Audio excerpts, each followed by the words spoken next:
Welcome back, ladies and gentlemen, to Kevin Pollak's Chat Show. I am, as always, Chat Show. How are you? And now, you know, a lot of podcast hosts will ask a listening audience, how are you? And they don't care. I'll tell you straight up, none of them care. I do.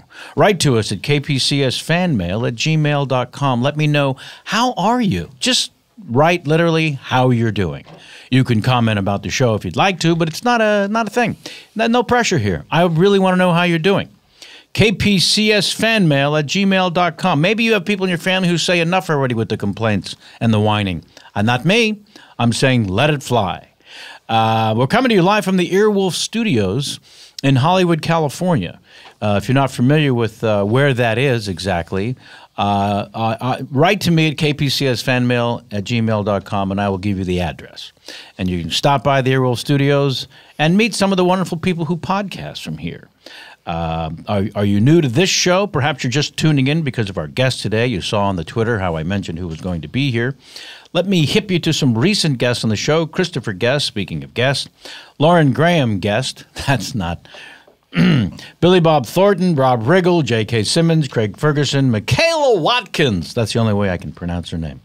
Upcoming guests, Brian Cranston, the wonderful Martha Kelly from the Galifianakis program, Baskets, Paul Rudd, and the Bob Saget. Also, a very special guest on October 29th, live from the studio at the West Side Comedy Theater, Mr. Ricky Gervais.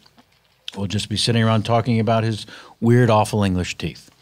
My guest today, I'm very excited about this. Again, write to us, kpcsfanmail@gmail.com. This may be a first. This is show 317, I believe. And it may be a first that we're having a husband and wife team. Now, I say they're a team because they're very happy in life. They refuse to work together. Every now and then, they'll be forced to work together, but it's not their idea. So don't think this is a comedy team by any means. They're a life team, and we celebrate that union today on their quarter anniversary. I'm just going to say, please welcome Ms. Beth Dover and Mr. Jolo Truglio. Hi. Hi, Kevin. Thanks for having us. Hi, guys. We are a great live team. This is your first married couple interview. I'm feeling like it is. Will it be like a therapy session? Well, can you help us out with some stuff? I'm going to say yes. Okay, great. Yeah. We have some things to talk about. And by the way, some money. it won't even be a segment of the show. I'll sprinkle it throughout. Oh, fabulous. I'll just pop up a question about how you're doing in a specific area. And pepper the issues. Yeah. Pepper the issues. Yeah. Well, you don't want to get too dark too quick. You know, you want to just get Save it for the end. And Save to it for that Act 3. To that suggestion, let's jump in with a hard-hitting question first. Joe? Yes. In 2009, when you co-wrote on the wildly popular program Hot Sluts. Yes. Why did you feel Beth was so right for the show? Beth, did you send this one in? I did. I knew it. Look, Beth is a foxy lady. Yeah. Beth is a foxy lady. Oh, yeah. He didn't even cast me as one of the hot sluts. I was like the assistant manager of the place. I couldn't. I like my sluts with glasses and with management skills. By the way, I have to break away from my therapist position and take the fella's side just for a moment. Here's a perfect example of how we can't win. You can't. You know, you might find it offensive to ask your better half, honey, would you mind being a slut on this program I'm working on? But if you don't, oh, you get it. I'm going to respect you. You're not going to be a slut. It's a lose-lose. But comedically, Beth, you want to be... Comedically, I want to be a comedic slut? Yeah. I guess would be the term. Funny Sluts. Welcome back to Funny Sluts. Funny Sluts LLC. That's my corporation.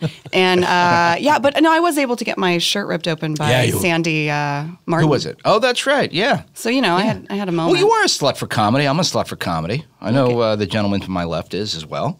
Wow, that's just a tremendous left turn. That really is beautiful, Joe. It's like I'm in a self-driving Tesla. That was I just watched the wheel turn right in front of me. We're going to follow-up question, Beth. please, Yes. if I may. Yes. Any correlation to your being perfect for Hot Sluts and also being in a new film due in November called Little Bitches? Ooh, I think there's a direct correlation. Hot Sluts, Little Bitches is the sequel. Sure. You've been fired off of the sequel. Oh, no. Little Bitches. Joe, yeah. it's a strange way for you to find out. This is awkward. Well, really sorry, it's honey. not that awkward, really. But I needed the work, Okay, and so I fine. decided to do it. Fair enough. Fair enough. But I'm no longer a slut in this. I'm a bitch. Yeah, a little. Too. Just a little Yeah. bitch. A little one. Yeah. I don't know what we can call little people now. Can we could just call them little people? I think so. Yeah. Okay, I good. think that's correct. Because every day there's a new rule. a new rule, and a new title for everyone. That's right. You got to get the book. Yeah. There's a manual. Yeah, said the man with a penis. That's how you. Exactly, white man. White cis, man. my 2 cis white men, my That's 3 right. cis white men in here. Yeah. Boom. Little Bitches is in fact due in November. Is that it's still the plan? Yes, it is a film that is coming out in November. Yeah.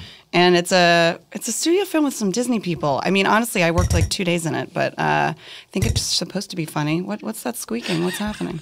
I've decided to make noise during. I mean, you're clearly interested in me plugging my movie. When my guests talk, I ask them Jesus. questions, give them a perfect opportunity to chime in. Yeah, and then you're like, oh, excuse me. By the way, he's looking down right now. He's writing. He's fixing his microphone. I realized I was doing the interview like this. I thought, no, I'd rather. Sounded like a frog was in here, didn't it? It's fine. Sorry. So November, it's a Disney with Disney people, but no. It's funny. I don't know a ton about it, but I play the mother. I play the mom of the lead. And how do we feel about that moment in your life and career when they say, "Listen, we've enjoyed your work in Hot Sluts, and we'd like you to be a mom now." Well, and I as was a mom. And as a mom, but it's a mom of a 17-year-old. I mean, that freaked me out a little bit. Yeah, a little bit. So yeah, I think It's a bitter pill. I think it was a bitter pill to swallow. It really was. But I also think I don't know that I shouldn't be the mother of a 17. I'm more of a mother of a 13-year-old. I like that there's 4 years. It's a 4-year window. Yes. It's like 13 gets 17. Come 17 on. is an Are you out of outrage. your mind? Are you bananas? Yeah, but 4 years earlier, totally fine. I'm really serious about this. I feel like I could have a 13-year-old. Because you did the math in your believably. head?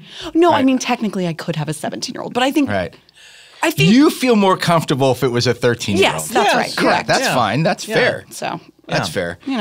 I mean, I think I might have played a dad of a 20-year-old that was. Yeah, but you're like odd. way older than Yeah, me. that's right. I'm 63.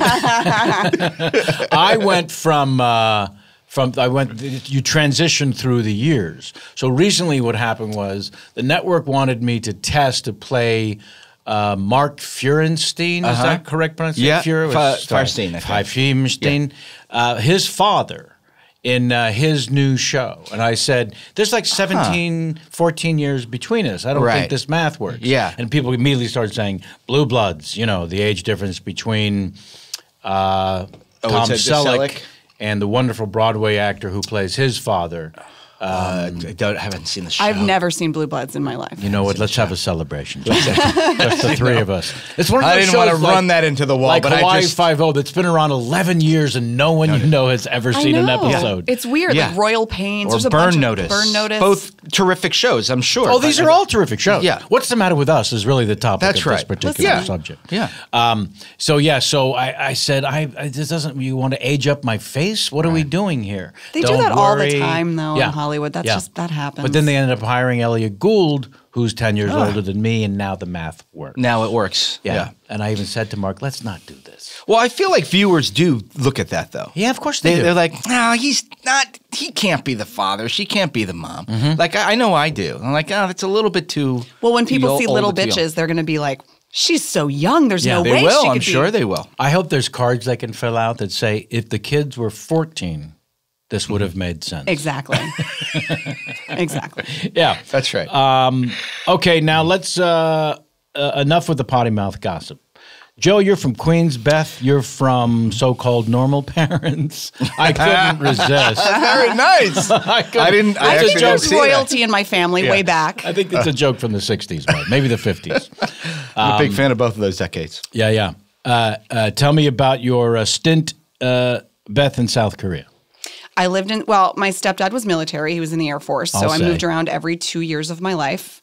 So 2 of those years. Starting at what age? Every 2 years? Well, I mean, honestly, from birth, basically. But my parents, my mom and my dad got divorced when I was 3. Sure. So I was probably 6 years old when she married my stepdad. Okay. And we moved every 2 years. So they met in Alabama. Then we moved to California. Then we moved to South Korea. The assumption is every 2 years your life as a child is destroyed. You've made friends. Yep. You've figured out a way to fit in finally. Exactly. Because you just got here 18 months ago. Yeah. Well, I would say it's made me very adaptable to new situations. And I would say regionally, sometimes I was cool and sometimes I was the biggest loser in the school. It just depended. Please tell me in South Korea you were the biggest loser. No, I was cool in South Korea. Oh, damn it! I was a loser in Virginia. I was cool in South Korea. What's good is in high school I was, it was fine. I was cool in Florida. Sure. But yeah, no, it was weird. Oh, I'm sorry. Did you have a brag moment there? Because I was, quote, cool in Florida. Because you were cool in the nation's Wang. Oh, God, I know. It's the best Simpsons joke ever, too. It really is America's Wang. Beth, can you give us a little taste of the anthem, of the Korean national anthem? 동해무과 백두산이 마르고 닿도록 하나님이 보호하사 우리 나라만세 무은과 삼차. All right, that's I'm always so impressed with that. Is wildly impressive, and another first for the chat show. There we go. We've not had. There we go. Well, we anthem. would have to sing the Korean national anthem every morning. And how long did that take to learn? I don't Phonetically, or did you? Phonetically. Sure. I mean, I don't know what I'm saying. Nope. Yeah. But we had to say it. I don't know what I'm saying. It would make me so happy if someone gave her the wrong information and she's singing about the horrors of South Korea. That's right. Of You know the what? war. I probably was. Sure. Oh, wow. So were there other things in South Korea within the language that you had to learn?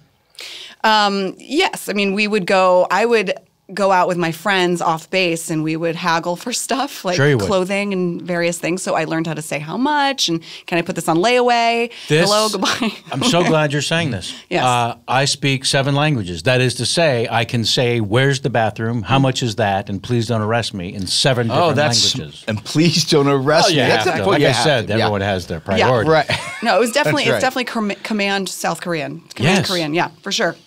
So how did you say how much is this? I don't remember. I know 안녕하세요 is hello, 안녕하세요 is goodbye, 많이 많이 사랑합니다 is I love you very much. Still got it. Is it I love you very much or I love you long time? That's racist. That's just straight up racist. That crossed the line right there. Okay, the complaint cards are in. Yeah. Okay, Joe, you did time in the Big Orange as well. I did time in the Big House. Wait, the what? Oh, Florida. Yeah. I call it the Big Orange. The Big Orange. Growing up as well, yes? I sure did. High school, maybe? High school. A place called Coconut Creek High School is a place. Just in case anyone outside of Florida wasn't certain that the school was in Florida, they went ahead and called it Coconut Creek High School. And our rival was Coral Springs. These are not lies. These are all true stories and facts. Why don't you talk about your outfits that you wore in high school? I would love to. Thank you, Beth. This is why we work together. We talk about ways to embarrass each other and things that we've done that many people could. Because Dum Dum wasn't counting on this, by the way. That's right. I wasn't going to go into my acid wash jeans, cuffed at the ankles, or my Ocean Pacific neon shirts, or my Capicios, or perhaps it's time to have pride. It's time to really don't be defensive about your acid wash jeans. Get to Coral Square Mall, have yourself an Orange Julius, and arrive in your Mercury Zephyr that you pinstriped and two-toned paint job. No, you didn't. Sure did. With an airbrushed Italian stallion vanity license plate. For those of you listening at home, my wife was about to lean into the mic to make sure I did not forget about the Italian stallion vanity license plate. That is correct. And also, what kind of monologues did you like to do? I would do monologues from Say Goodnight, Gracie. Wait. No, what about the other one? You did a very serious monologue from... yes, I did a monologue from Children of a Lesser God. No, you didn't. I sure did, for a state drama championship in which I would keep hitting my hands with sign language to emphasize how dramatic. Because you had seen the film? I'd seen the film, and that's what William Hurt did. Yep. And so that's how you act. That's right. You slap your hands together hard when you're signing, and that means you care, Marley. That means you care. Oh, man. Yeah. It's so funny you mention the, here's what I wrote down. That Beth studied in New York, the Meisner, while Joe after winning the coveted Critics' Choice Award for your scene work of the banter-laden Say Goodnight, Gracie. That's right. In the category Duo Scene at Thespian 7 District Competition. Correct. At the Santa Lucius High School as a member of the Thespian Group 26. Which number? 2617. Gonna need some information Wait, there. Is that really on your page? Along with classmate Russell Shirker. Now, I believe... How do you know that? What? I'm confused. Why is that there? It was on the IMDb. I believe Mr. Shirker did write that. Because I didn't write that. And who else would know it? Besides the gentleman. Okay, let's back it up just a little bit. Sure. Let's go through some of these monikers. So weird. Yeah. Isn't that the creepiest thing you've ever seen? So creepy. Like you actually have it on a piece of paper. I do. What we were just talking about. Oh, it's typed out. It's typed out. Yeah. Thespian 7 District. Let's start there. What's going on? Yeah, well, look, if I knew, there was a lot of gerrymandering, a lot of redistricting, in South Florida when it came to like thespian troops. Thespian 7 District. We could have qualified for the Coral Springs competition, but because we were in a different district, I don't know. I'm rambling. I don't know how they figure out Joe, you should talk about you and Bobby. I should. Oh, yeah, well, I mean, I went to high school with Bobby Cannavale. Correct. Continue. That's geez. All right. Well, right there at the right there, Coconut Creek High School. Coconut Creek and High School. We were in high school productions together. We did "Don't Drink the Water." What monologues was Bobby doing when you were doing Say Goodnight, Gracie? Well, we were in different classes, so I'm not sure what he was going for. I know he was in Roar the Grease Paint Smell the Crowd. I don't know what monologues are in there. Were you competing for parts? We were not. We were the stronger performers than our teacher Laurel Lindsay. Doesn't hold a grudge at all. Put us in the same production, so we didn't have to compete. Oh, that's good. What production were you in together? Yeah, which one? Don't Drink the Water. Okay. Don't Drink the Water was the only one. I think because he, I don't know, had some. Wasn't in a couple of them. I wasn't in a couple of productions. I just love that both of you guys went to high school together and were on the diving team or whatever. Swimming. We did not dive. We were not divers. Oh, okay. All right. This is and please. This is very important. Beth remembers it as diving. We're not divers. Well, because you guys looked like divers because you were wearing Speedos. Yeah, they were. And there was a diving board behind you. Well, that was for the team picture, honey. I mean, swimmers wear Speedos. It's not just divers. Okay. Like, we Joe, I think what Beth was trying to say. Dr. Pollock. Dr. Pollock. Yes. She always does this. She'll bring up the Speedos every time I talk about the high school. Joe, is it that you didn't enjoy smuggling plums at the time? Or you plums? You're being kind. You don't enjoy Peace. that there's photo evidence of you smuggling grapes. I actually had a six-pack. I don't mind the evidence. I had great you abs. You had a really nice ab. First of all, there's something frame. Creepy about a teenager having a six-pack. Let me just say that. Maybe you were more fit. I did. But let's not go to six-pack land. Okay. While in Florida. Okay. Well, Florida's a strange state. You've seen the voting results. I have, and I will. So I want to talk a little bit about for Beth, of the places you were forced to move to, which against my will. Yeah. See, I would have loved at one point every 2 years. You would have said, you know what? No.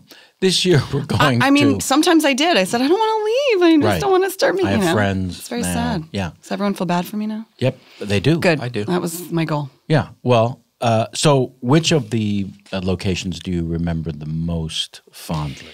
South Korea was great because it was so different from everything, and I was in a group called the Rainbow Kids. What? We're going to have to stop everything and talk about the Rainbow Kids. We performed all over South Korea. We performed at the Rainbow Kids and we did the Children's Hour play, and we did a lot of stuff. All locals and you? I picture a lot of Air Force kids, and we would go out to this place called Young and Farmland, which is basically the Disney World of South Korea. Wow! And we would perform in front of like 1,000 people. I mean, a lot of people. I was 10 years old. 10 years old. 10 and 11. What color were you?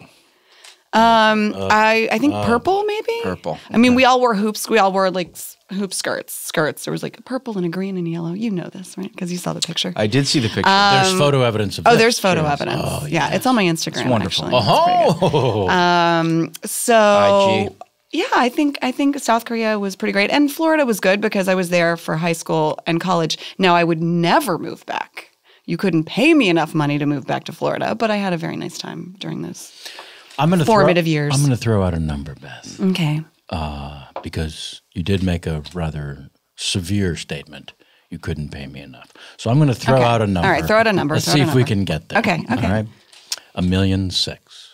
All right, I'll move to Florida. That was so easy. I was going to say $1.2 million, and I thought, no, not $1.2 million. You know it's what? It's that $400,000 pay for that house. $1.5 million? Not enough. It's the 6. Yes, that's where you get you. It really closer shifted. to 2 than closer to 1. Yeah. You know? Well, maybe we'll have a new segment on the show. How much would it take? Yeah, how much would it take? I actually kind of love that game. That's a good game. Yes. Now, I want you both to think of one for either of the other two in the trifecta here. Okay. Okay. So I mentioned briefly, Beth, about the studying the Meisner in New York. Yes. How did you what was the transition settling, moving to New York to what, pursue acting? Yeah, I was a theater major at University of Florida, and then after I graduated, I moved, I took a little U-Haul with my friend Damien, and we drove to Brooklyn, and I moved in with some people from UF. Wow. And there were 4 of us in a 2-bedroom. And As you do. yeah, and I, worked 3 jobs and did a whole bunch of stuff. 3 jobs being? I was a coat check girl. At Divine Bar. Of course. Which is a wine bar. I'll say. And I was a temp. And that's not quite specific enough. Well, I would work at Oppenheimer. Wherever they would send you. Yes, they would send me in different places. I did this when I was like 19, and I was doing stand-up comedy already, and somebody said, "Yeah, but you got to get a job." Probably my roommates. Yeah. And I went to a temp organization, and I found myself sent out one day to be like a house cleaner. Mm-hmm. And I'm scrubbing someone's toilet. Moly. And I thought, no. Yeah. This needs to Kevin, stop today. How much would it take for there you we to go. scrub someone's toilet today? Well, I will tell you $1.6 million is not enough. All right. We're going to have to go a little higher. I'm going to say... Wait, hold on. Wait a Let's get specific. Sure. If you want me to scrub someone's toilet once, yeah, you can definitely pay me like $500. Here's what it is. 500 for one time scrubbing someone's toilet. Well, like it's got to be scrubbed to clean. You can't just scrub, I'm done. Oh. It's got to be clean. And also the outside too. The inside behind where all the kind of drying Caked. and puddling and Is it cakeness someone- might okay. be. It's at a fraternity. Is it You someone- should mention the bathroom's at a fraternity. Okay, there we go. Okay. Got it. It's a fraternity bathroom, inside and out, caked, film, all of it. You have to do it every weekend on Sundays for a month. You're a taskmaster. Okay, so you're saying for 1 month. For 1 month Every on Sunday. Sundays. On This is Sundays. after the Friday and Saturday party. Well, really after. Oh, I see what you're saying. It feels like there's some vomit involved. Absolutely. You would think. Caked. I don't know. Maybe the Greek system this has is- changed. Again, This I want is you to take Kevin. this game seriously. Well, I am actually. the number. Now, I Joe. feel like this is your answer. You need to answer Yes, this, Kevin. Joe, you and I now need to pick the number. We need to write it Right. down Yep. separately. Yep. And then Yep. Thank you. don't look what he's writing. And then right. you have to Oh. pick which is closer. We're going to do the over-under game. Which is closer to what I would? To what you would actually okay, accept. what I would accept. We have okay. to guess. For Okay. those of you Oh, this is a fun game. This is a listening fun in, This game. is a game to play at All right, parties. so you guys do that. What would it gonna- take? The game is called What Would It Take? What would it take? Yeah, you've played Which Would You Rather. Now I show this to Everybody's you? over. Give me a different piece Now of this paper is- so I won't see yours. Oh, okay. Yeah. So this We're going is... to take this very seriously. Yes. So this is now for all 4. So it's 4 times. 4 Sundays. 4 Sundays. Clean. Scrub until clean. Not I'm exhausted. I can't do this. I've puked Okay. myself. This All right. is All right. scrub until clean. I feel, let me say this. Now, this... You guys realize I have a 16-month-old baby at home, right? I do. and a dog. How are we factoring course I this do. in? I mean, I'm just like touching poop a lot these days. So I feel So like it's no big deal. Yeah, in a way. I feel like I might have... I hope you don't get angry at me. Did you lowball it? I might have. Well, It's not, it's not... It's because you realize that I've been touching poop a lot in the past 16 Maybe, months. yeah. I also feel Now, like... I want you to read each of these numbers out Okay. loud while you're. I'm going to mix them up so we don't Okay. know which is which. Do, While do, you're do, do, deciding do. which is closer. And Yeah. Price is Right rules do not apply. You can Wait, go so over. she You can picks... go over. She read those before? You know what? Joe's right. Right? Shouldn't she Since pick? we're creating the rules here and now. As we go. Hand This me is back very those pieces This of is very paper. exciting. Becoming a You very need to write down complicated game. your number. So, Oh, see, there we go. And Okay. then we'll all read together. That's right. Which is This is also a first. We've got the Korean national anthem, a husband-wife life team, and Life now team. how much would it take the initial episode, first episode of segment, I should say. What would it take? What would it take? Okay. I've done it. Okay, so you've written down yours, and I'm going to read off Joe's and then mine. And by the way, I would like to say that I answered this quite honestly. Honestly. I did. Yeah. I wasn't. Yeah, we're not I going answered for it funny. honestly. You're I'm not not going going- for funny. I okay. answered it honestly. Well, again, we're setting precedent, and for future versions of what would it take. Let me just quickly add These are important that a rules. fraternity Yes. toilet is better or worse. I'm asking, is better or worse than a sorority toilet? Ooh, Beth.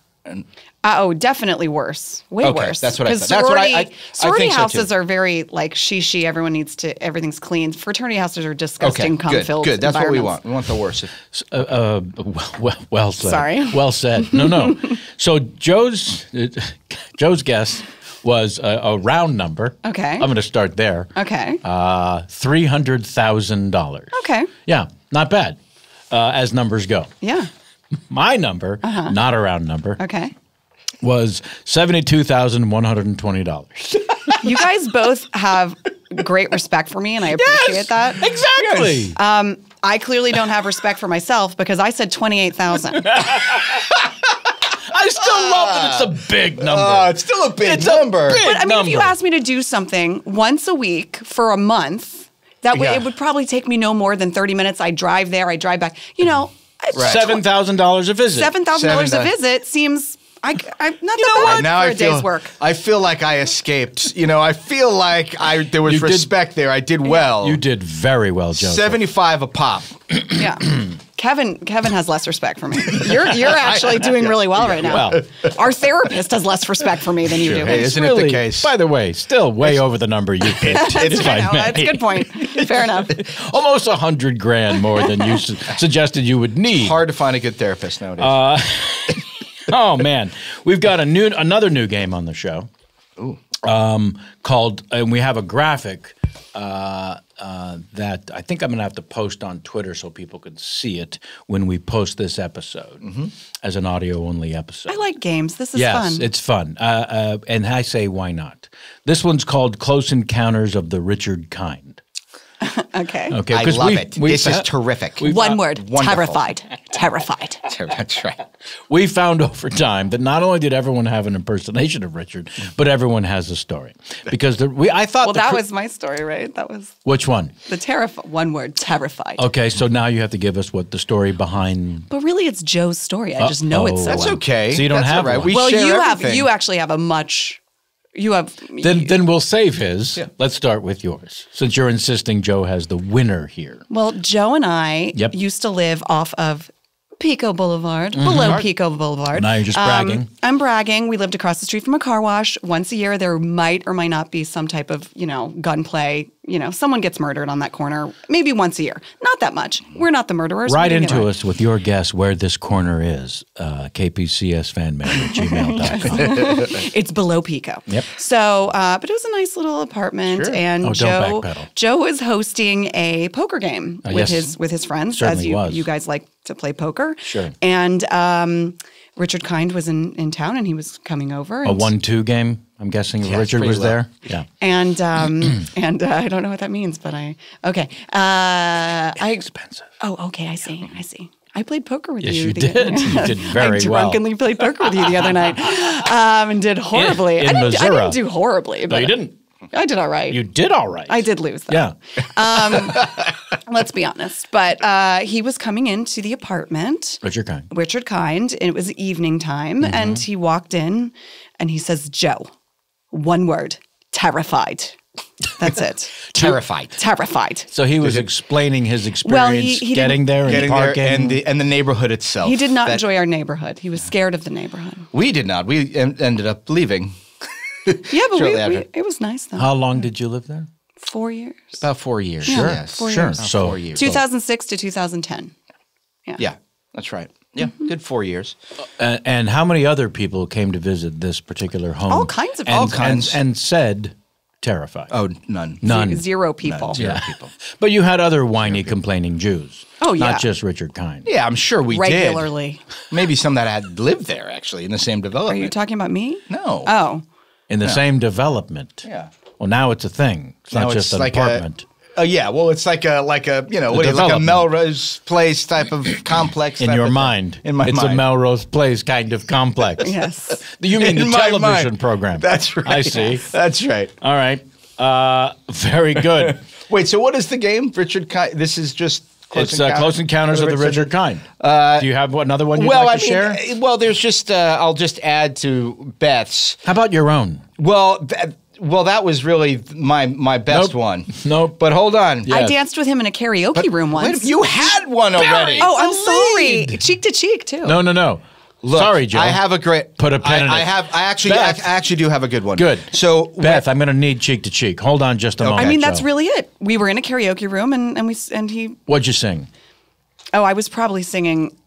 I don't know what the song was. Joe and I have been in so many I would karaoke say rooms. Hundreds of karaoke rooms together. I'm going to say thousands. A variety of people. Yeah. One of which was Richard Kind, and we danced. Does anyone to a song please I don't remember the song that Richard sang? I don't. I don't even think he was singing that night. I don't remember him singing at all. You know, he came up last night at the poker game, as he does almost every poker game. Someone mentions Richard Kind. Mm-hmm. Last night, it was me saying, I booked a commish. It's a road company of commish, and I'm not the commish. Now, Joe. Yes. I've known Richard for a while. He plays at a regular poker game in New York with some friends of ours. Mm-hmm. And so there's many stories, but one of my favorites is when... this is pretty recently with the success of Brooklyn Nine-Nine. Yes.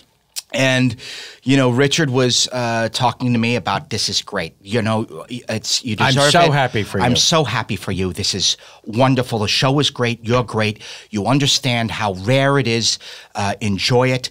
And then when it's over, you'll get good again. Oh, no. This is the thing. Now, I knew what he meant. And he's right, by the way, because you do fall into a character. Television comedy acting. That's it, and which is great. Only Richard can say it that way. Yeah, so that it's instantly offensive, even though he thinks he's being a good friend. That's an interesting piece of advice, though. It's kind of good in a way, but also slightly offensive. Well, Kevin hit upon it. It is the sentiment is correct. It's how. Also, if I may, it doesn't need to be said. It simply doesn't need to be said. How about just, I'm so thrilled for your success, Joe. You're such a great talent. It's great to see it realized. He was 95% there. And then at the very end. When it's over, you'll go back to being you'll get good again.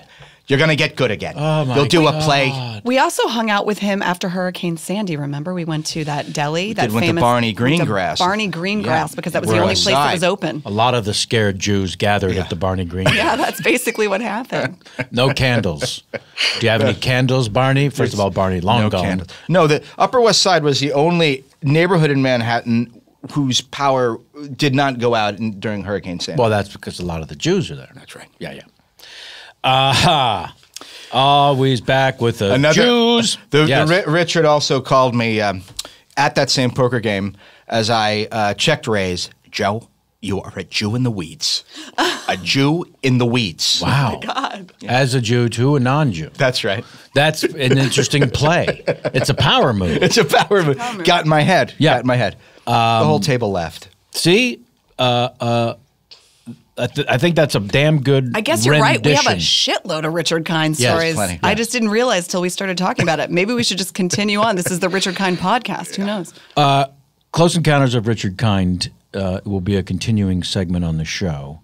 We have another fascinating, hopefully, segment on the show called Famous Questions.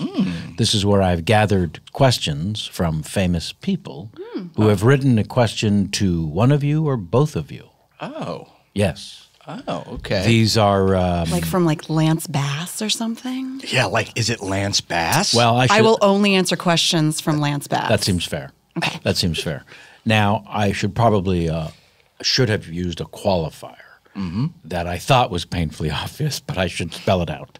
These are famous people who I have contact with. Oh, right. Because I have to solicit questions from these people. Right. They don't just find out you're going to be on the show and then, hey, Kev, would you mind asking? Right. I have to reach out. They don't find the two of us so fascinating that we need to reach out to you and ask a question. What does Tom want to know about That's not true, me? Beth. What I meant was I didn't have Lance Bass's contact. Oh, okay. Otherwise, I would have reached out to him. Thank you. Yeah. What does Tom want to know about me? Tom, let's say...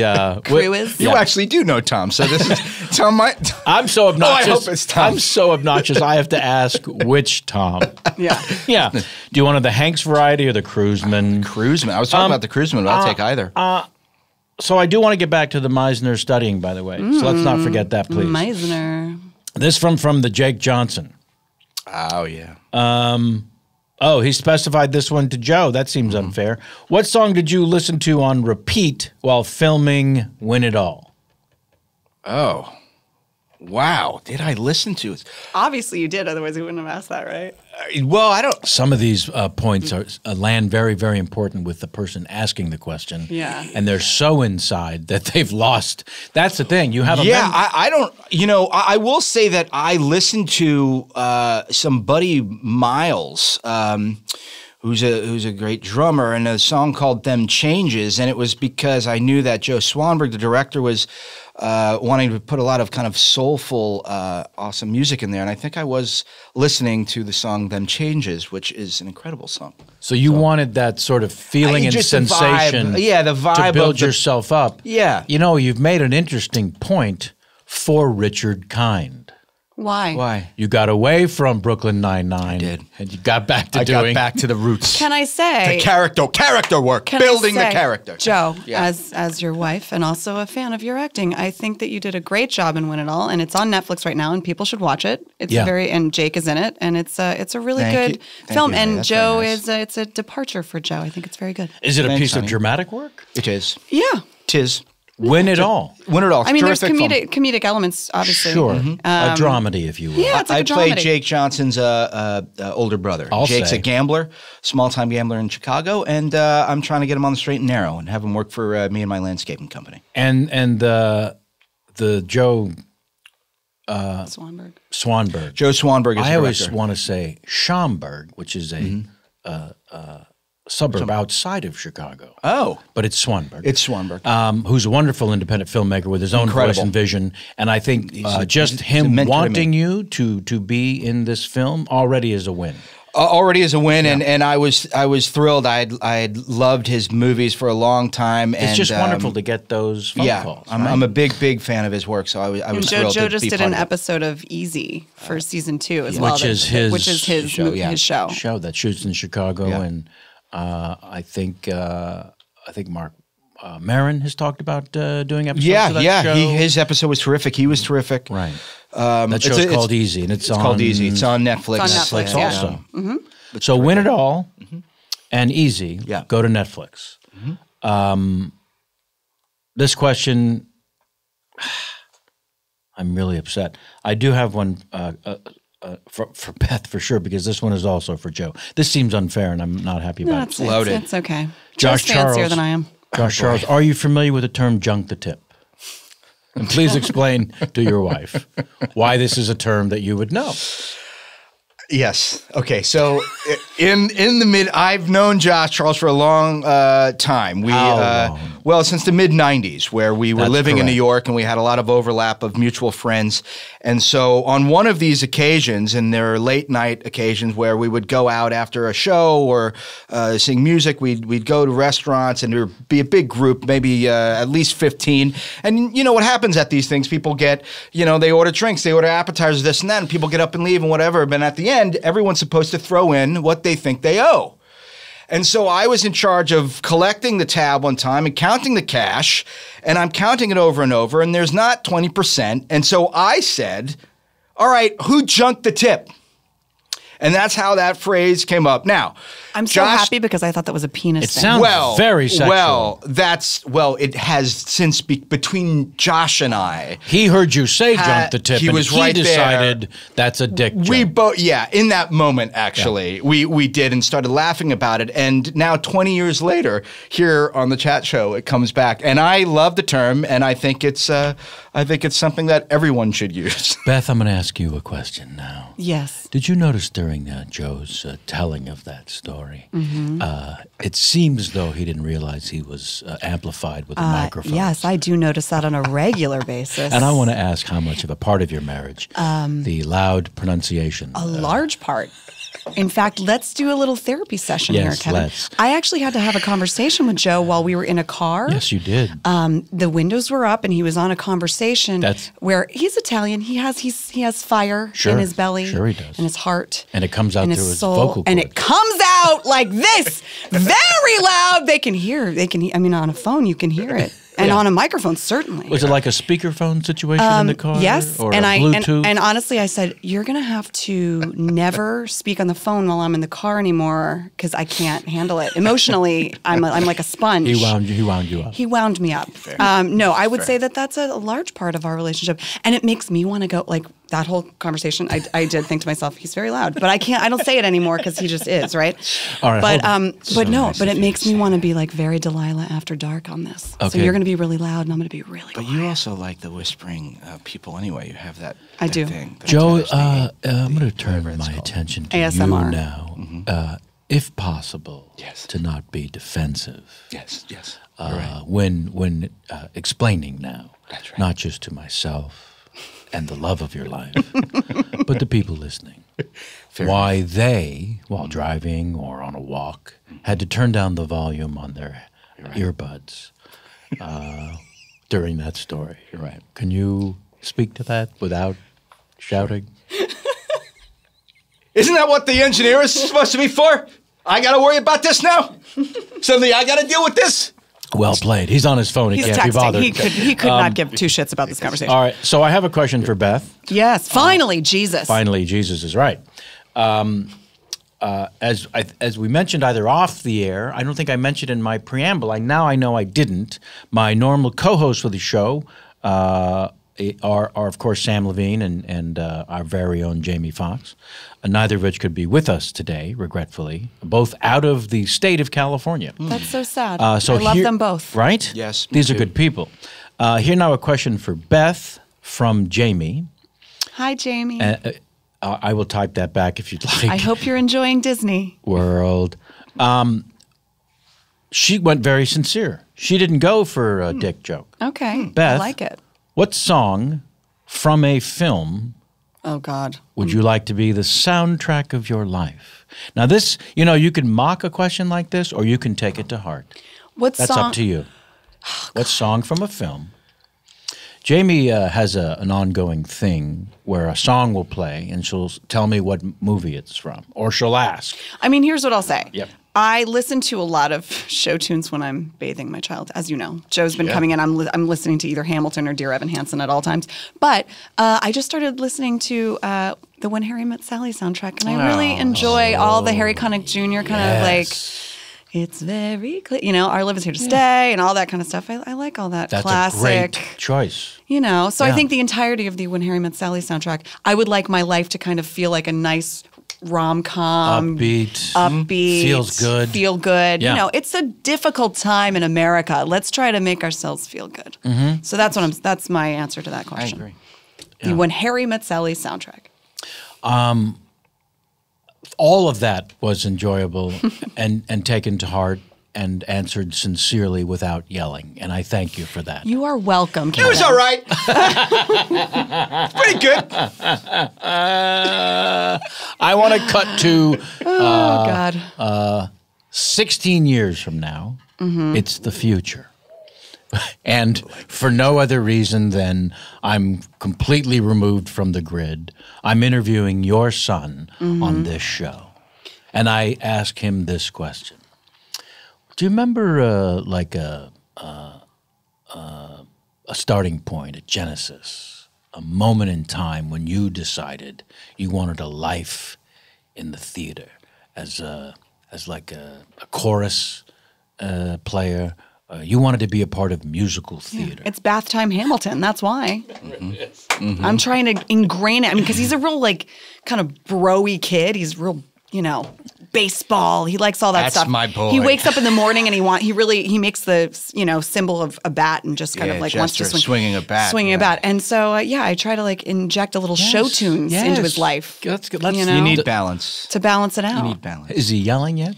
Oh, he's screaming like a banshee. He's insane. He's a crazy person. He's testing. He's in the testing phase now. But he's so cute and he's so smart. It's adorable. He looks just like Joe. He's 16 months. That's yeah. He looks remarkably like a mini you. He does. We cloned me. I gave birth to my husband. That's what happened. Well, it happened. I was reborn when I met you, darling. Oh, gross. Let's get back. Let's get back to Joe's anger. Simmering underneath. Yes. So I want to talk about the Meisner. I came up through stand-up comedy and I hated school so much that I heard about acting classes and involuntarily rejected the idea of attending any sort of classroom situation where I could be rejected and scrutinized and ridiculed. Okay. So I later became someone who was aware of certain techniques of acting through going on 300 auditions before landing anything. Right. And then I would earn while you learn, they called it. Well, you're a stand-up too, so you're also a guy who likes to do his own thing. And be the center of attention. Yes. For me, I came from theater school and improv and that kind of a thing. So for me, I like the community of actors. So that's part of why I go to acting class, or I don't anymore. But the community. I like the social aspect of it. I also really I think the more that you're studying, at least at the beginning of your career, the better it is for you. Of course it is. Just to add to your little box of tools. Yeah. For act. I mean, I still use stuff from all of that. You know? I did Stanislavski in college and Meisner in New York, and then I went to Leslie Kahn here in LA and taught a little bit, and I love it. I mean, it's always helped me, but there's no one way to do anything. Well, no, my version I would absolutely say is the incorrect way if you want a career in acting to avoid learning how to do it. That's a fear-based version that's pretty awful because I was already for many, many years working from age 10 or 11. Right, you were working already. Working in clubs when I'm 17, 18. Exactly. So when the dream in the back of my head, hey, I really want to try acting, move to Los Angeles and figure this thing out, it was all self sort of protecting. I don't want, I've been successful now. I can't start over with this classroom thing where someone's going to tell me. So, you feel like you're taking a demotion, which makes sense. And you did it right, obviously. You're a great actor. Well, it turns out you're right. There's no correct way to do this. That is true. The first manager I met with who had seen me at the comedy club and had a conversation where I got to say, I want to be an actor and I need management or an agent to figure this out. Come to my office tomorrow. We'll have you read a scene and we'll see where we're at. So I go to her office and she gives me what I later find out are called sides. A couple scenes from a show or a play, whatever it was. I don't even remember. And so she says, take these in the other room and work on these. I've got some things to do here. Take your time, and then we'll have you come back in when you're ready. And I came back in, and I did the scenes to the best of no ability. And I finished, and she took quite a long pause. It felt like the entire gay pride parade had gone by between us while I waited for her to speak. That's a long parade. It's a long parade. And at the end of it, she said, well, and I could feel the comma, acting's not for everyone. And you're doing well as a stand-up, so, that might be where you want to keep your focus. Well, sometimes now, did you somewhere in the deep core of yourself say to yourself, she's wrong? Yes, I certainly did. Yeah. So, I mean, I think part of that type of negative feedback that you get can kind of focus you up and make you even more like, I'm going to do this. Yeah. I mean, I think, my father, whom I love, is great, but I think initially it was like, you should be a teacher, or you should do this, you should do that. Professional. Professional, which makes sense. I get it. In his generation, that's what you do. And also, he wants to protect you. He wants to protect me, exactly. But I think his sort of dismissal of that of acting as a profession sort of fueled me a little bit too. So I don't think it's always bad to get negative feedback. And I think in your case, you want to be a great actor. So first moment of it for me, that first time it happened. Yeah. That's devastating. That voice that kicks in your belly that says, I'll prove her wrong, was beat to a pulp by a larger voice in the chamber that said, what if she's right? Yeah. Right. Oh, absolutely. Yeah. I mean, we all struggle with that. I definitely struggle with that all the time. Yeah. Yeah, I mean, I had one of those experiences, but this was after some success with the sketch group The State that I was in, where a lot of the members had already succeeded and was doing their own thing. I was still kind of finding my footing, and went to an audition where I had to slate my name and answer some questions from the casting director, and one of which was her to me. So what is it like? All your members of the State group, they're successful and they're doing all these other things, and you're still literally on tape, on site, and I had already been struggling with this, and boy, I remember that. That was years ago. But that was a long time ago. But just to wrap it around to the point is that it did make me say, like, all right, well, I am now going to do whatever I want to in the audition, and I got the part anyway. Yeah. So wow, it was. I think answering the negative feedback is a big thing. And being fueled by it. Instead of saying, fuck me, fuck you. Yeah, because that voice is always going to be there of like, maybe she's right. But like you can't in that moment and in general can't let it win. Well, I think maybe the thing to feather in with both of those voices is it doesn't matter if she's right. That's right. It just doesn't matter. Right. I want to do this. Yeah. So I'm going to get better at it. She wasn't wrong that I could not have sucked more performing those sides, those scenes. Right. Because as I pointed out, I had a complete lack of education and awareness on how to do anything. Yeah. I did impersonations in my act always.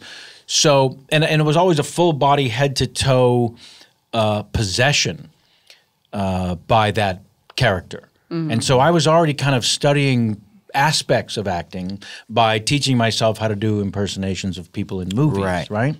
Which I later realized was technique and things. So I just at some point you mask fear, or you fake it till you make it. Definitely. And then you have to learn through the trials and tribulations. Now, Beth, we're going to need you to share one of those moments early on, other than your father, but a professional situation where you were fueled and also hitting the gun. Oh man, I mean, there's so many for all of us. Yeah, I mean, for me, I've had such a long. I mean, I've been kicking around for a long time, and sometimes I work, sometimes I didn't. I mean, I've had a good 4 or 5 years now, which has been great. I'm going to say great 4 or 5 years. I've had a really good 4 or 5 years, which is I'm so grateful and thankful for. But no, I've had a lot of times where I remember my acting teacher once emailed me, "I think you're in an existential malaise." I was like, Jesus, that's rough, or whatever. But I was bartending and all of that, and I would have panic attacks going to the bar, and I was like, I'm going to be 30 and I'm still bartending. It was very stressful. When is this going to happen? Yeah. And I thought maybe it won't. And now I've gambled with my life, but now it's too late. No, I've had those moments. Yeah. Definitely. Did you get bad feedback in an audition? Like a direct? I typically I've only had bad feedback one time. I'm not a terrible. While you were in the room, or later? No, later I found out. But it was a weird room. So I but I never got bad feedback. I've never been, listen, I'm okay. I can act. Yeah.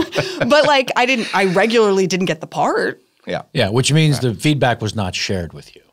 Right, exactly. Or any of us. Exactly. I don't mean you, but I mean the royal you. Yeah.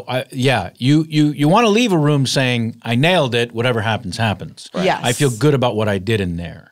And it takes sometimes years to get to that place where you forgive yourself of the outcome. And you just say, I've got, my job is to get a job. The actor's only true sort of challenge is getting work. Right. Doing the work is an amazing experience, and you should feel fortunate, and you learn if you're paying attention. And it's the fun part. Very early on, hopefully we're all told, I know I was, if we're not having fun, there's no fucking point to any of this. Yeah, that's right. So the job is getting work. Correct. Yeah. And I still, before my auditions and stuff, I still get coached. I mean, Joe makes fun of me, but I'm the type of actor that needs to just say it out loud to get the rhythm of the scene. And I even tell the person there, and I never ask my friends because I just feel like awkward about it. So I just pay a person for 15 minutes right before my audition. I run it. And then I go to the audition. I think it's very smart. I'm just lazy, and I could never do it. Oh, see, for me, it's lazy because I don't want to do it alone. It's hard for me to just me and a piece of material alone. I need to kind of run it out loud just to get the feel of it. So I still do that. I still go to my old studio where I used to coach. I think it's fantastic. I go in 15 minutes, pop over to the audition or whatever. It's, Beth, excuse me for just a moment. Joe. Yes. Beth was kind enough to share with us that you make fun of her. Yes. That was her qualifier. It's funny. She needed to say that before she told the story. She wanted everyone to know. So, first of all, how does that make you feel? Well, I don't feel good about it. I do not like making my wife feel that way at all. Right. Do you want to own this? I will own it. I will own it. But I will say, Joe, here's what I should say. I don't think he really makes fun of me. No, it's not a making Beth, fun. Let's not backpedal. Okay, Joe. great. No, I don't make fun. But I do. It's not. It's one of these things where it's not for me, and because I feel like there's so many correct ways to do this acting stuff. Whenever I see people pay for it or take Joe, here's what I'll say. Skill about it, it drives me nuts. No. I tell them, I don't need your feedback. I just need to run this 12 times over and over again. Joe, I also feel guilty about not running lines with you. I was just about to point out, Joe, maybe the answer to all of this is help your wife. Be there for her. Does that sound familiar? Look, it does. Maybe she wouldn't need to drive across town and pay a man $40. Honey, get out of here. I'm not reading the line. To run lines with her. Hey, baby, do it over the phone, for fuck's sake. What's it going to take for you to really pitch in? I don't like lines. Okay. I don't want to say them. Good. I do this for a living. I want to get away from it. Honey, here's $40. I just need Jamie to leave the room so I can run lines to the cat when I'm working on it. Now, Joe, Jamie has a question for you as well. If you could own any vehicle from a movie, what one would it be?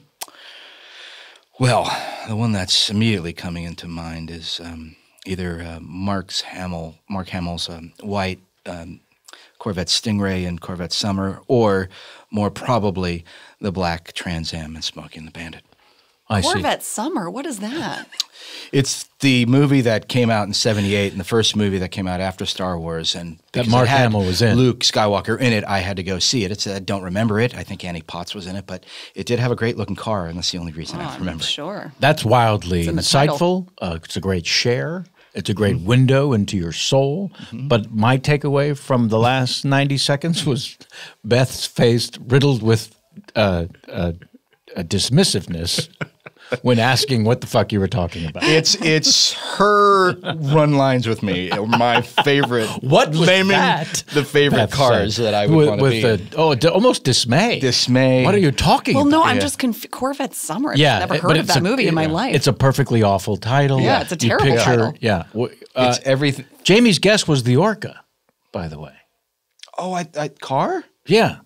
The Orca's a boat. Wait, was the question a vehicle or a Oh, my God. The question was a vehicle. Okay. If I had read the question correctly. Okay. Well, then the Orca. You might have said the Orca? I might have said the Orca. I will let her know that I could not have fucked this up more. I would have done that. And Joe, if you could own any vehicle from a movie, and my brain said, no, I got this. You did say car, right? Or Well, although vehicle seems like a car. I mean, I wouldn't think boat. Okay. Well, let me just quickly say, please. I have a piece of the actual Orca in my house, of the boat. For the 9 people who may be unclear as to what we're talking about. Okay, in the movie Jaws, the boat that goes to hunt down the shark is called the Orca. And when he says you're going to need a bigger boat. When you're going to need a bigger boat, he's saying the Orca didn't cut it. Orca was too small. Right.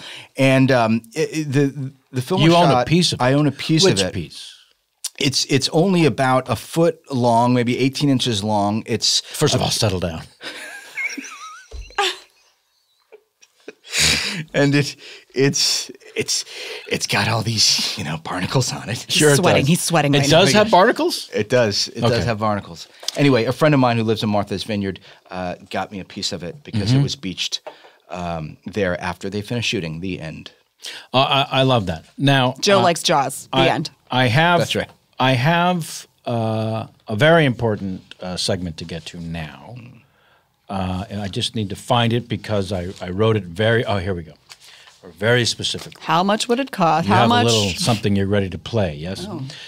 Okay, Beth. Yes. Are you aware how a very specific trip to Walt Disney World, we've been speaking about it in Orlando, that Joe took to the Country Bear Jamboree as a 10-year-old, changed his life? Is this another IMDb thing Nope. that I don't know about? Oh, no. This came up on a episode of Talkin' Walkin', a podcast I did a couple of years ago. Was I in San Francisco? Was that? It was. No, that was. No, this one was around my table. Oh, it was? Yeah, we did one in San Francisco, and then you came to the house. The Country Bear Jamboree. A 10-year-old Joe went to see the Country Bear Jamboree, and there was a specific takeaway from that began a lifelong journey and enjoyment of sexual pleasure. Of sexual pleasure. There we go. That's the reaction I was hoping for. Are you attracted to one of the bears? I was at 10. Are you a bear? Nope. Nope. Are you familiar with one of the... Is everyone trying to tell me something here? What's happening? Are you familiar with one of the Country Bear Jamboree country bears called Big Al? No. You're about to be. Let's roll.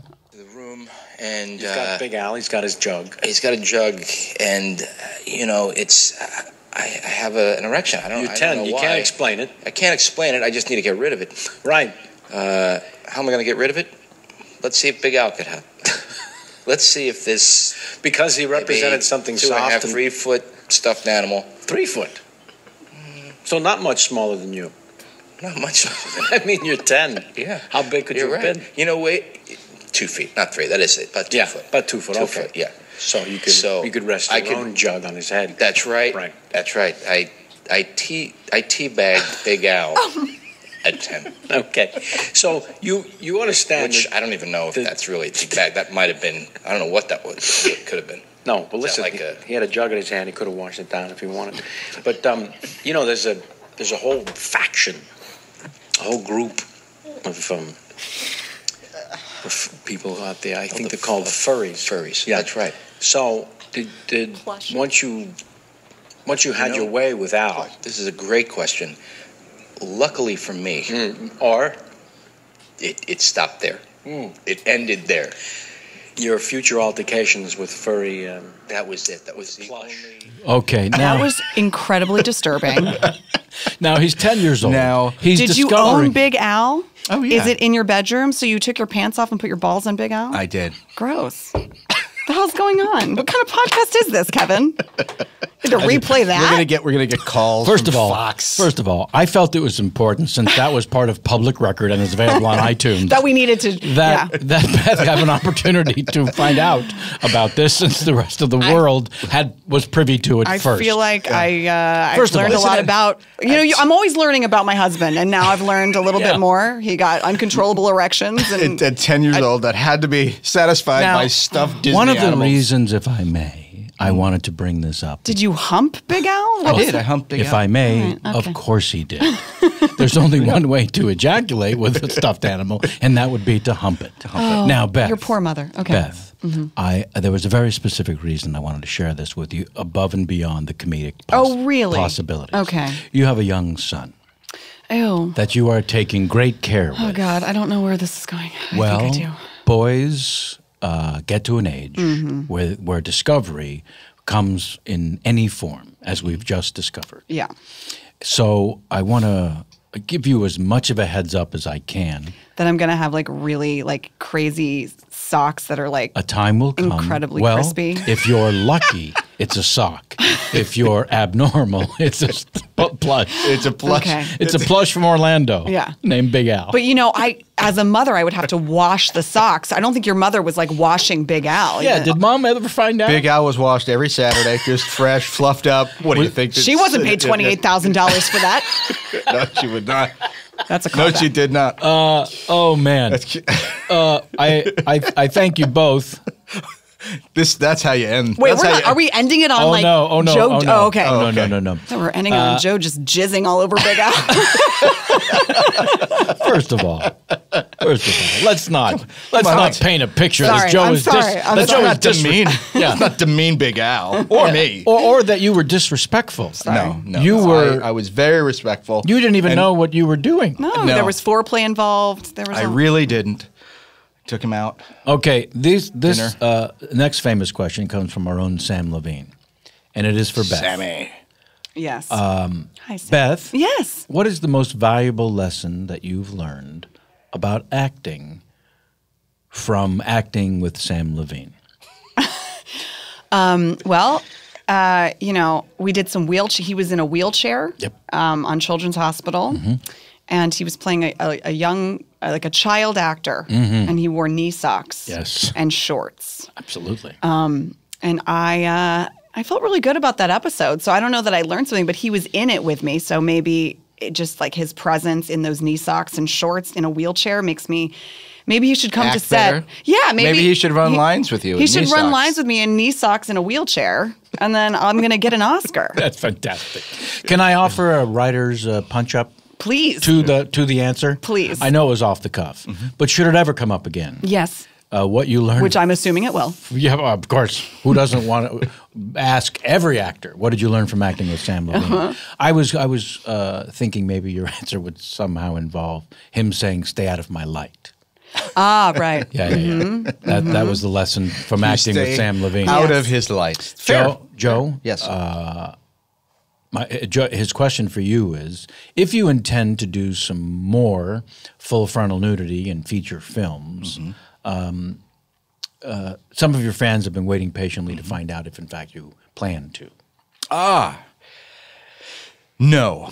Yeah. No. You want to do it once, and you want to do it hilariously and correctly. Only with Big Al. But only with which is also coincidentally the name of the prosthetic in Wonderlust. Okay. Now, I think to get us through this a session. Yes, doctor. In the most healthy possible way. Yeah. So that this doesn't actually occur, I would like both of you to improvise the moment in the car on the way home after this podcast when Beth feels the need to discuss Big Al further. I'd like you to work through that now. Okay. So that was fun. Yeah, that was fun. Kevin's the best. We should hang out with Kevin more. Always. Kevin and Jamie all the time. We're like, we got to go to dinner with them. We got to go to dinner with them all the time. Great barbecues. And I mean, it's great. Absolutely. And I love Kevin's car. It's rad. So back You're thinking about. Yeah. Well, I know what you're thinking about. What? You're thinking about the Big Al thing. Oh, I was thinking about Eli, but yeah, I mean, we could bring it up. You were thinking about. I was thinking about my son. And I'm worried about his future erections because I can't even do it. I can't even do it. I literally cannot improvise about my son's erections. I cannot do it. It's too already killed it. It's like too uncomfortable. You killed it. Maybe we talk about Big Al without involving Eli's erections. Okay, here we go. So Big Al. So how long did you? I don't know. It was a long time ago. I mean, like But did you hump him into your high school years? No. It was just it was just like around that time. It was like a year or so. I remember. I think I did it under the bed. I was ashamed of it. I didn't under the bed. Did you have a very high bed? Yeah, I did. Did you climb underneath it? Yeah. Look, it was. I knew there was. Look, I. Like a soldier? Did you soldier like with elbows? You would just elbow your way underneath? I army crawled. I believe it's called army crawl. Oh, yeah. You army crawled it? Yeah. And, it felt good. I didn't know. It just felt good. I had to get rid of it. All right. And, and it was, went through various stages. Like sometimes it was, forget it. Should we go to should we, go to the store and get some Yeah, let's get lunch. Are you gonna? Is this gonna be lunch. weird? Oh, see, I was thinking we could like really open our sexual I thought we were done. No, I was trying to like not judge you. I've been listening to a lot of Dan Savage, so it's. Oh, well, what are we gonna get? Well, I don't know. A large teddy bear. Obviously, it's what you need. You would allow us to introduce to like that to the bed? spice up our environment. We've been together 14 years. Let's spice it up. Well, I thank you. I love you. This is incredible, really. And scene. I was going to say, can we call the plush bigger, Al? Oh, that was beautiful, and I think helpful. Oh yeah, I feel good about it. Yeah. By the way, I feel better. By the way, the conversation is still going to happen in the car. Who are we kidding? We'll record it, and then we'll send it in for next week. Yeah. That's exactly follow right. up. Sorry, I didn't know the term army crawl. It was one of those in the tip of my tongue. Your I couldn't stepdad remember. was in the Air Force. military. I know. I should have known. Oh, this is great. This is great. I did want to ask Beth, after all the Meisner studying, So much Meisner. to share anything you can about working in the following television commercials: Sears, Chevy, Swiffer, Miller Lite, or Listerine Pocket Mist. Mm-hmm. Well, I can say that Listerine got me out of horrible debt that I was in. Yes. I was in a great deal of debt. I was there for that. I was very excited. Because I was using my credit card as a quote unquote opportunity cost for my career. So I would get my headshots and acting class and all that stuff. I'd put it all on the credit card. And next thing I knew, I was $40,000 in debt. Bingo. And I didn't know what I was going to do because I was not working. That's a scary time. Yeah, it was really scary. But then I got that Listerine commercial, which ran for like 2 years. And so I got out of debt. I made a lot of money on that. But specifically from the shoot, while in production, were there any moments? How was the craft service? Craft services on commercials are always better than any craft services that you'll ever have in your life. I had delicious sushi on one of them. Hello. Really, really good. Yeah. I mean, I got to say, commercials have the best crafty, for sure. A lot of money. Hands down. And Joe, Yes. Joe, what can you tell us about? Shuffling papers. Yeah. I love that you're really going deep into our careers here with He's a our professional. A Listerine commercial I did in 2003. Host. By the way, Does his research. I did. I also did a Miller Lite commercial. Oh yeah, nice. Absolutely. I'm going to adjust this on my own speaking, so I'm I not have- affecting anyone else's. Ooh, I have a story about that Miller Lite commercial. See, this is what I was That hoping director for. was a giant asshole, and he put his hand on my face. Keep talking. Oh God, I guess the makeup artist put too much makeup on me, and I looked too quote unquote pretty, and I was supposed to look just like a normal girl doing a barbecue or Who whatever. are you quoting when you say quote unquote too pretty? Someone said she looks too pretty. The director. Yep. And then he took his hand, put it on my face, and like wiped my makeup off it was so awful. And That's beyond all. it was really terrible. And I said, Did you just do that? Did that just happen? Did you think that? I or said it. actually say it? I said it. And the director replied, He was uncomfortable and walked away. And then at lunch, he was behind me when I was, getting my food, and he said, "Yeah, she's going to report me to SAG." And then I was like, "Yeah, I might." "Yeah, yeah." you don't know. could have." Oh yeah, he was very mean. And this was early on in my career. I was very young. I was in my early 20s, but that's horrible. But like even so, I was like, "Fuck this guy." Yeah. So For sure, as you should have. I guess I did have a story about a commercial. I was in prosthetic makeup for the Miller Lite commercial that I was in, so no one even got to see me. What were the person? I don't see how that's your business. Okay, fine. I'll let it. You I'll let remember it lie. Bob Euchre did a series of Miller Lite commercials? Oh, yeah. I'm in the front row, and he would Oh. make a big deal. Hey, look at me, I'm somebody. Sort of thing. Yeah. So one of them was Miller Lite. Something about imitation is the flattering whatever. Oh yeah. Sincere So they service. thought they would bring in someone who could imitate Bob Euchre. So he Got it. enters a bar, and there's a guy at the bar saying, "I'm in the front row," and he's mocking him while imitating him. Got so it. I did it at the audition, and they loved it. And then they decided, we want you to actually look like Bob Euchre, because that's incredibly funny.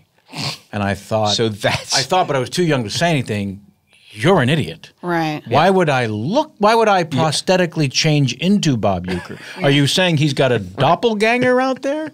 What's the message here? So you were smarter already. You were smarter than all of them. I was not allowed to follow my instincts. Now, you did a Swiffer commercial, but I do want to. Yes. I want to take the onus off of that, because first of all, there is no onus attached to doing any commercials. Not anymore. No. Not only once you achieve great success, are you doing them left and right? And everyone just says, good for you. You made a paycheck. But also, early on, we would all kill to get a commercial gig. Are you kidding me? It got me my health insurance every year. I mean, I used to. That's how I made my money. At the beginning of my career, they're touchstones of success. Yeah, without question. Yeah, my Swiffer experience does not involve any level of success, but rather shining the light on my own mental health.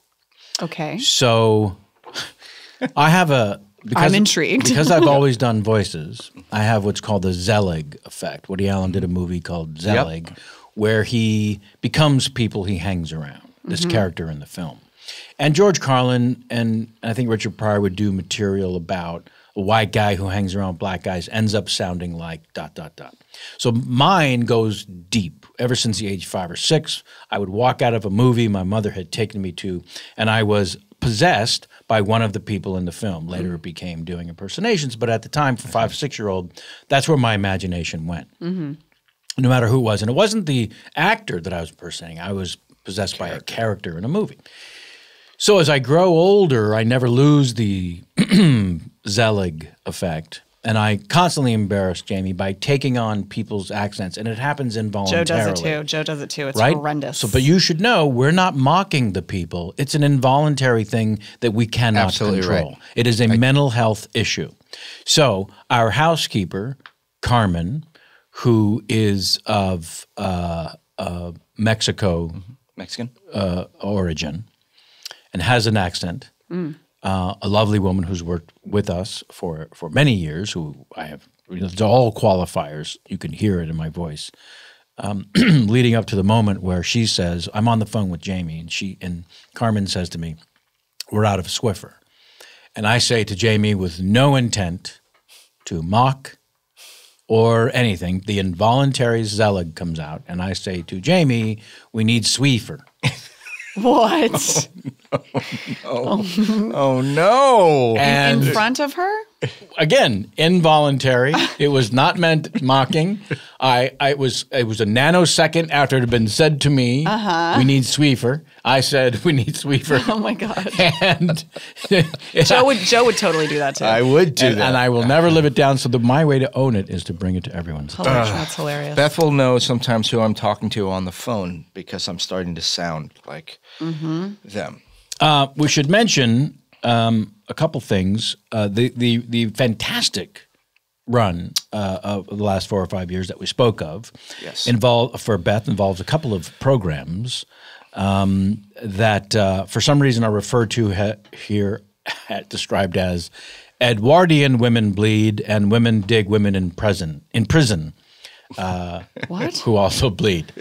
Another period. Okay. Oh, yes. Okay. Yeah. So first of all, congratulations on all of it. Thank you. Unbelievably exciting. Both jobs taking you to New York? No, Another Period shoots here at the Paramore Mansion. Okay. Right up Mitchell-Trina. And then Orange is the New Black, that shoots in New York, yes. Now, originally Another Period, wasn't there some location work? No, never in the they mansions of Rhode Island? Natasha and Moshe and Ricky all went to Rhode Island. Right. Just to look at the place. Yes. Newport. But other than that, no, it's all here.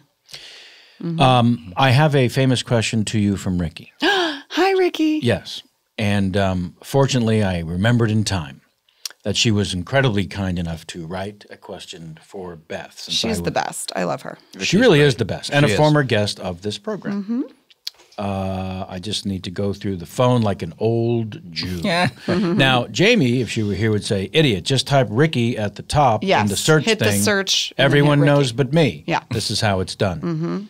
And then it takes a moment to load up. In this moment, I will say that you can catch Beth Dover and myself this Friday in the upcoming premiere of Wet Hot American Summer 10 years later. Joe and I get to work together in that. We get to work together once again, and we had a wonderful time last time. And I'm looking forward to seeing how it turned out. I can't wait. I'm obsessed with Wet Hot. Ricky, please tune in, folks, because this is much anticipated, and we all were with David Wayne in Kansas City for the wonderful Big Slick, a charity event recently, and he was talking at great length about the process of doing this new season and the confidence that they kind of got everything right this time and felt much better about it in all the creative aspects. So check it out, folks, please, on the Netflix starting this Friday. August 4th. Ricky has written a question for Beth and Joe. The first one for Beth. Beth, what is your favorite character Joe has played and why? I really enjoyed Horrible People. I thought you were really great in that. Mm-hmm. I don't know. I just liked your... You just answered? Yeah. Mm-hmm. Yeah. Well, what is specifically why you were saying? I don't know. You had like a beard and you had this sort of like gravitas that was sort of like... petulant. Yeah. I don't know. You're funny. Lately I like when you play... off. You have a certain thing that you always you do more, and so that's why I liked Win It All, or I like when you're sort of playing more grounded characters these days because it's just I don't know, a departure and it's fun to watch. Fantastic, complimentary, and also he's great at all the stuff he normally does. But right, see, there's one of the things, Joe, that you need to hear from Beth is how much he actually loves and admires you. I do. Thank you. I don't think you hear in your own thoughts. I need to hear more that from Beth. I need to. She says it all the time. I think everyone who knows you too knows this about her. You're right. You need to be more accepting. I need to open up. And so Ricky asked Joe, "What is your favorite character Beth has played and why?" The manager in Hot Sluts was one of the most. No, Beth is. Amazing to watch because she's always surprising me. My favorite one is Lexi from Burning Love because it's so funny and physical, and I think it's an incredible physical and acting wise, just amazing. So that is definitely up there. And I'm gonna have to agree. By the way, I loved that crazily. Just the way you run it, it's across the board. She owned it. And I think you'll agree. A lot of people noticed that, and as they should have. And I mean, I would be remiss not to mention how fantastic you are on Orange as well. And for me, you have a terrific. And I know we're kind of stroking here, but I just want to say it's wonderful. Please compliment me more. Yeah. It's so wonderful to see people recognize you finally because I've known it for 13 years, but also the different range and levels of the types of show. I mean, you kind of have the actor's dream where you're in these amazing comedies like Wet Hot and Another Period, and on a terrific, excellent drama and comedy. Some would say Orange is the New Black. So I think that's just a wild dream for an actor. So congrats. Thank you, honey. You're welcome. I appreciate that. Very nice, Joe. Can I ask why you felt the need to use the word finally? When did I use that? Don't you have more that you love me on? No. Oh, there, yes. So I wanted to get a question, of course, from the aforementioned Bobby Cannavale. Yeah. Oh, yes. And I reached out to Bobby. As I mentioned, the qualifier of the famous questions is that I personally can somehow reach these people. Yes. And I reached out to Bobby, and I hadn't heard from him. So I panicked and reached out to him again this morning. And while we were talking, about an hour ago, this came in. Hey, pal. From Bobby. Hey, pal, sorry. I worked on an all-nighter in New York last night and just got off a flight in Atlanta to work down here, so I haven't had a free minute to hit you back. Now, is that just I have to break away from what Bobby's written for a moment? It seems like he needs me to know how much he's working. Listen, he's a very successful actor. Okay, good. And then, by the way, the beautiful part is that Bobby followed that with the following.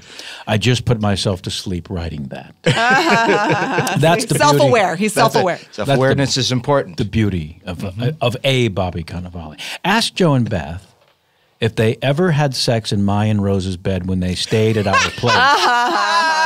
Also, ask Joe if he's ever going to pay me back for the James Taylor ticket I bought him in 1989. Also, ask that greasy wop how hard he fought Beth for an Italian name for his son before settling on the Jewy name Eli.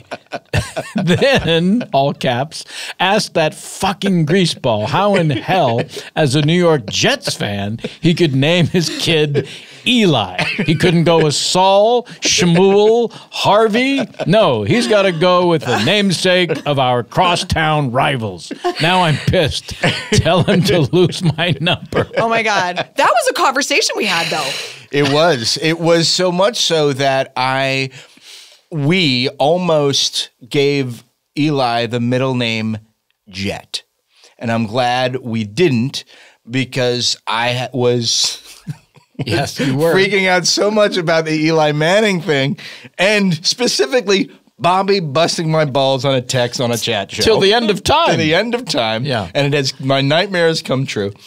That we almost gave our son Eli the name Jet. I like the name Jet. Yeah. But I mean, I didn't know that was why. That was why. You've got a Paul McCartney and Wings song dedicated to him instantly? The name Jet is terrific. I'm not casting aspersions on any name, but the fact that I had to put that in there because I had my own issues with the Eli thing is crazy. Specifically with Bobby. Specifically with Bobby. Yeah. Now, and we did not have sex we did in not Rose have, no, we to did answer not. all the questions. And Bobby's. Because we're respectful people. That's we right. did not have sex in there. That's right. I did take Big Al in the bathroom while I was there. Yes, that did happen. What is the second question?